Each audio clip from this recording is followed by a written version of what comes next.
So please put your hands together for Ulrich and Matthias. Enjoy. Thanks. Enjoy.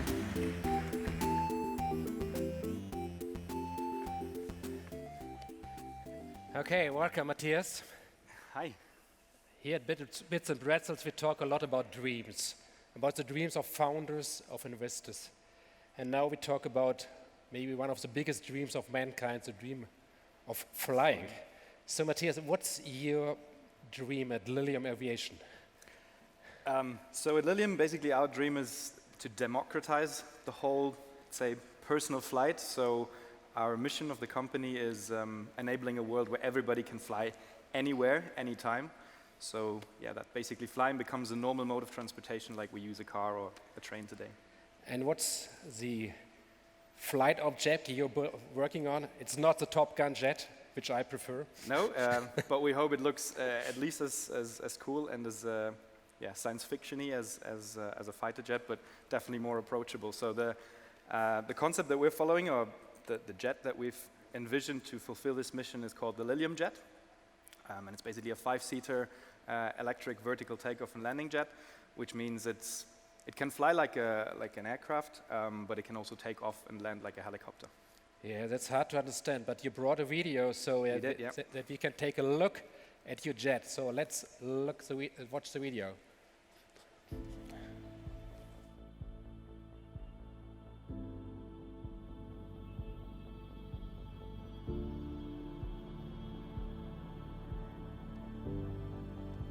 We promised the world a 5-seater jet. Today, we are delivering on that promise. It takes off and lands vertically. It's fully electric. This is the Lilium Jet.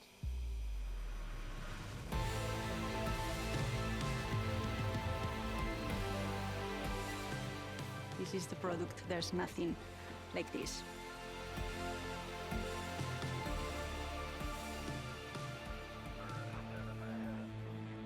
Control. Yes, 240. Lilium Jet is clear to take off and we're for now. Taking off in 3, 2, 1.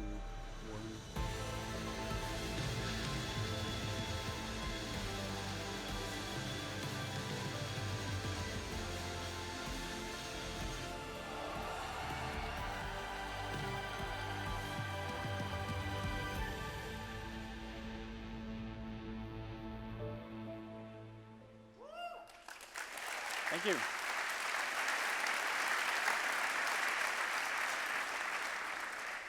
So what we've seen was the first kind of flight of the Lilium Jet. The first hop, yeah. The first hop. As you mentioned, it's just a hop. It's hovering above the ground about 30, 40 meters. Yeah, something like that. When it's going to fly, really? When it's going to move forward?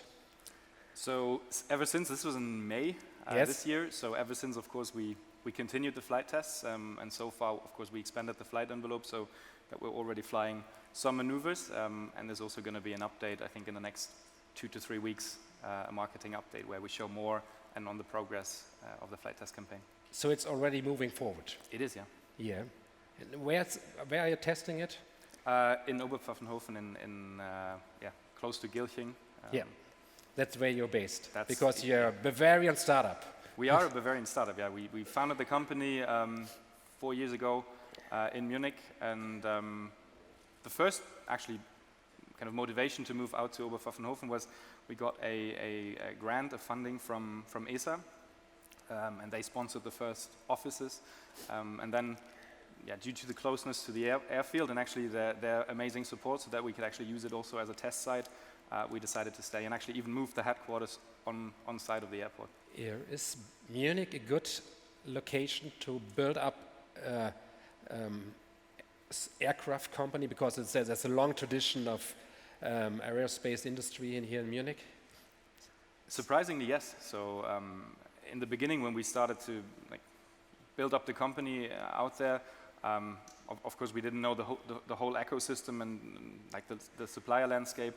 But it's actually amazing that many times we kind of looked up on the internet and through contacts in our network, looked up potential suppliers for example, electronic components, and then you find out in the contact details of their website Actually, it's a town like 5 kilometers from here in Starnberg or Seefeld or very close. So yeah, there's really a great ecosystem around it. And like you said, it stems also from the tradition that on this very airfield, Dornier has built their first vertical takeoff and landing jet. They never made it as a commercial success, but yeah, it still has that long tradition where we are.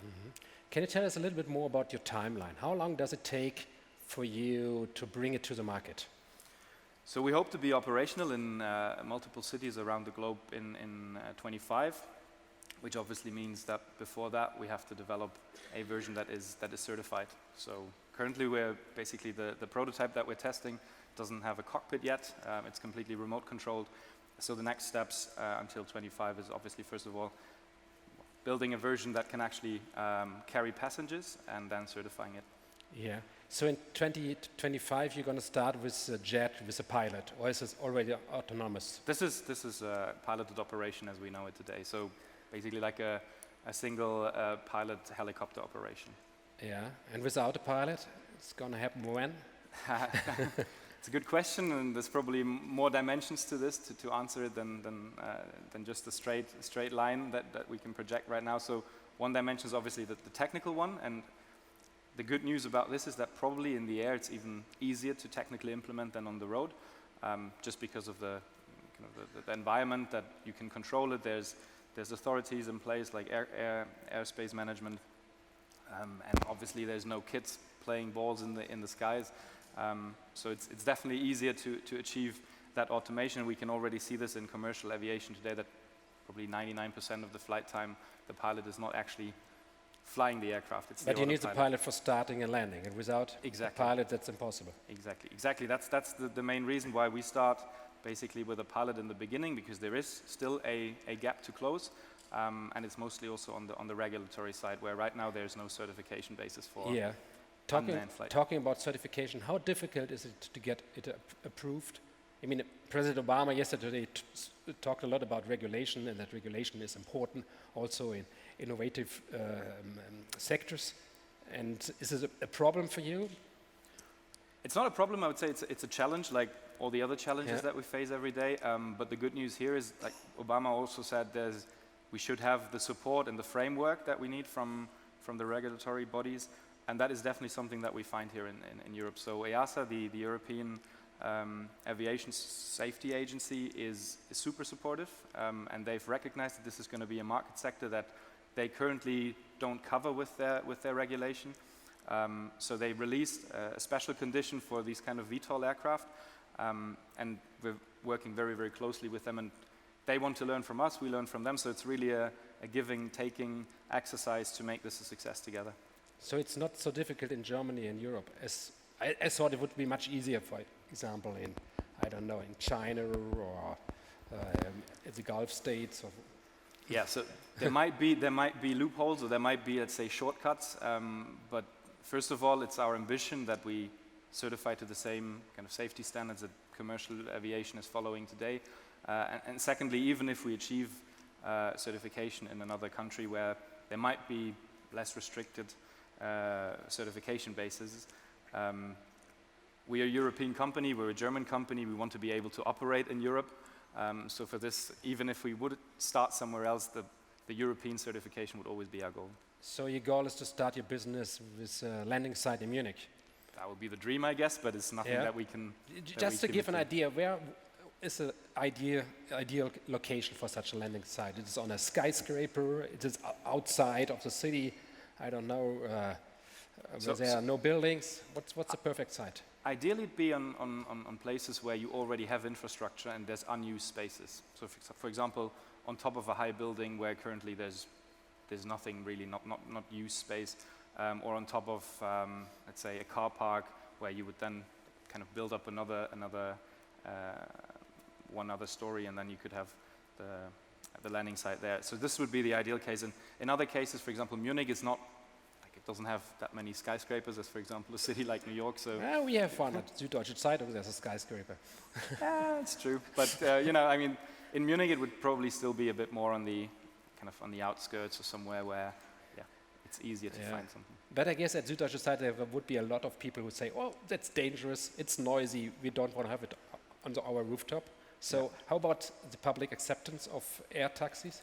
That's a huge topic, and it's also something where all of the companies right now kind of, there's no magic answer to this because it's something new, it's something that people will have to get used to, or actually we would prefer people want to get used to, because in the end we want to show that it's benefiting society. It's not something, we don't develop that to be kind of a toy for the rich or something that only a selected few can actually afford, but something that ultimately people benefit from.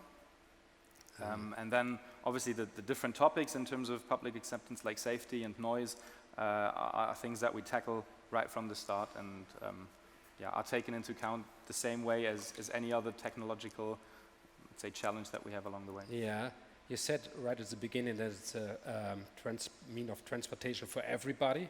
Everybody should afford it. So what's the price for a typical ride, for example, from Munich to, how far can we go with your jet? So the range that we target is 300 kilometers. Yeah. With a maximum speed of 300 kph. So it's like going from Munich to Frankfurt. Yeah, that would be kind of a And what's the typical price for it? So in that kind of region, we would try to be compatible or comparable and competitive to, let's say, a regional train, for example. And in other. But you're not faster than an ICE. Well, we would be if we, let's say, if you compare it to a track that goes basically the 300 kph, or that is able to do that. So, say the fastest connection from Munich to Berlin. Yeah, then probably the train can be as fast as we can. But since we don't have to go, we don't have to stop anywhere. We don't have to follow specific routes. That's the nice thing about air travel. That of course you've got managed airspace where often you can't go A to B like in a zip line. But nonetheless, we have the advantage of not needing any infrastructure in between. Yeah. Do you get support from the German government? I mean, everybody knows Rosberg started her career in the new government with a famous air taxi interview. Yeah.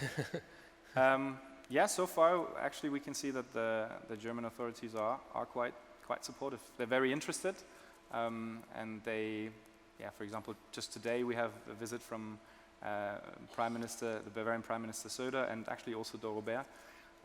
So they're interested. It's not their first visit, and they recognize that this is an opportunity. This is not just an opportunity for an emerging market, so for business cases for startups, but it's also an opportunity for Bavaria as a kind of, like Aiwanger called it yesterday, the Gründerland Bayern. Okay. So yeah. But on the other hand, there's very strong competition.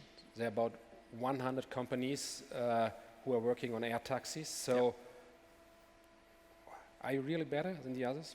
Are you better than Volocopter? Have you seen the Volocopter last year here at Bits and Pretzels?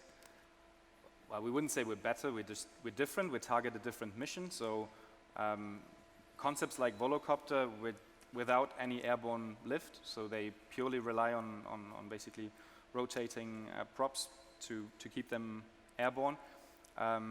They will never be as efficient as a tilt aircraft. So they're obviously targeting like less, let's say, the regional side, but really inner city mobility.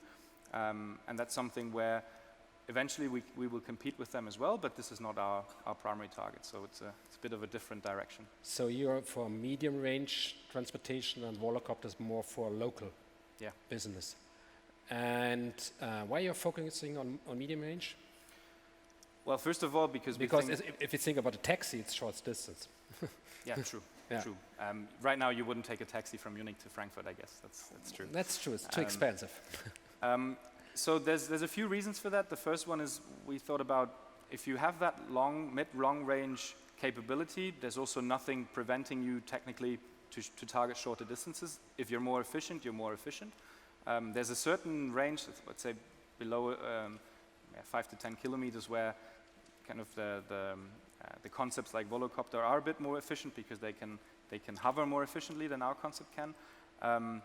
But if you have an efficient aircraft that can do any kind of mission from, let's say, 20 to 300 kilometers efficiently, then you can cover the whole range. And then it just becomes a question of when's the infrastructure going to be in place that you can actually use these ranges. And the infrastructure to develop a usable range from here to Frankfurt just involves 2 infrastructure sites, whereas if you want to cover Munich and make that accessible for air taxis, just 2 landing sites wouldn't really give you that much benefit. So that's why we think in the beginning, the UAM market is probably going to be a bit more point-to-point, so at least as an entry, and the whole, let's say, network that you have ubiquitous landing sites all over the place, this is going to be probably the next step.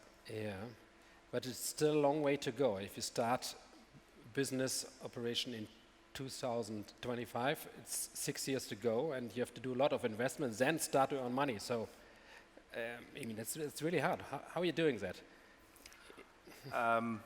Well, raising money. That's probably Raising money? raising money.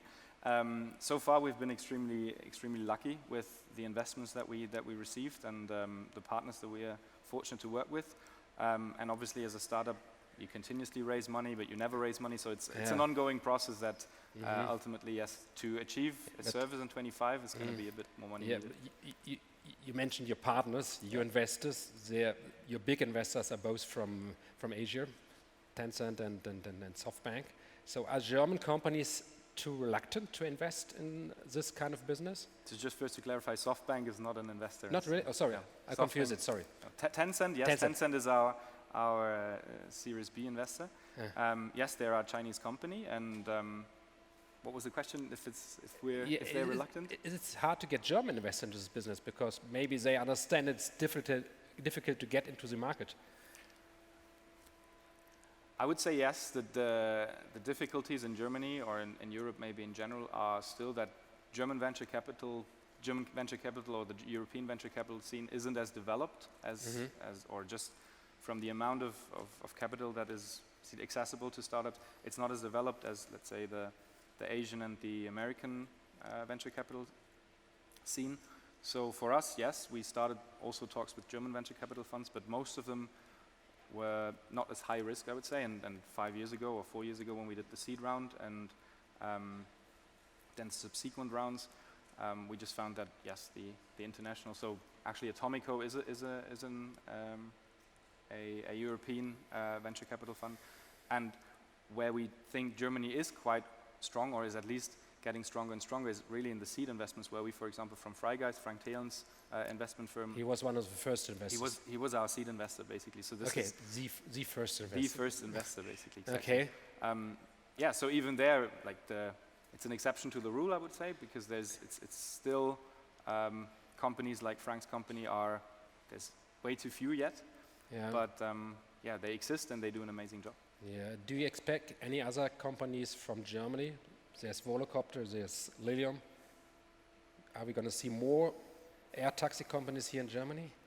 Well, Airbus is also developing something. That's in not. the direction. Well, it's not a startup, but it's not another project. only a German company; it's an European. That's true. No, so far we know Volocopter and nothing else on the radar. Yeah. Getting back to one of the first questions, when it's going to fly? I mean, this is really a problem to get your jets into the other direction. That's the hard part you have to do, is it? Well, yeah, it's flight physically. Yes, this is the hard part. This is the one where I would say also Lilium has a very strong value proposition, because we've developed a concept where it's basically there's no kind of switch. It's a gradual transition. So from hovering to flying 300 kph, it's just a gradual kind of tilting of the flaps which contain the engines. But yes, the nice thing about this is it's a technical challenge, but we can approach it very gradually. So we don't have to hover one day and then the next day, oh no, it's 200 kph day, and we just have to tilt them and then see what happens. We can really gradually expand the flight envelope and get faster with every single flight. Yeah, and when are you at the point that you're really making money, that it's a big business and within a lot of cities all around the world? Oh, that I really can't foresee. Hopefully, well, scaling quickly from 25 onwards, and then by say the end of the decade, then be operational in multiple. But you're going to start building your jets now in Munich. Yeah, that's actually a decision we took recently, that we just launched the build of our prototype manufacturing site. So yeah, the first jets, the first generation of jets will be manufactured here in Oberpfaffenhofen. Okay. Thank you very much, Matthias. Thank you.